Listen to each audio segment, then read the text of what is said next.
Ma'am install करने के लिए सबसे इजी तरीका है, आप गूगल पे सर्च कर लें मैम्प। यूजुअली सबसे पहली साइट आती है मैम की, आप इस साइट पे चले जाएं।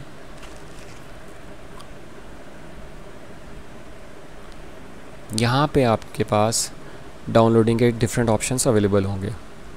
जब आप डाउनलोड सेक्शन में गए तो आप अपने लोकल सिस्टम, जो आपका करंट सिस्टम है, उसके हिसाब से, उसके ऑपरेटिंग सिस्टम के हिसाब से अपनी इंस्टॉलेशन सेलेक्ट कर सकते हैं।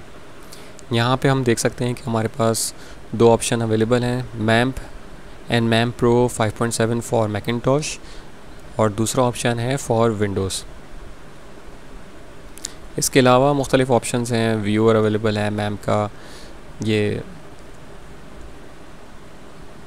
मैकिन्टॉश के लिए अवेलेबल है, ये एंड्रॉयड सिस्टम के लिए अवेलेबल है। अदर ऐप्स में हमारे पास अलग ऑप्शंस हैं जो कि मैम्प की हैं, लेकिन अभी हमारा जो कंसर्न है वो है मैम्प से। तो हम अपने ऑपरेटिंग सिस्टम के हिसाब से इस वक्त मैम्प इंस्टॉल करेंगे फॉर मैकिन्टॉश। ट्राई नाउ करते हैं हम। ठीक है, ये इसकी डाउनलोड स्टार्ट हो गई है। थोड़ी देर में डाउनलोड फिनिश हो जाएगी तो हम इसको फर्दर इंस्टॉलेशन करेंगे।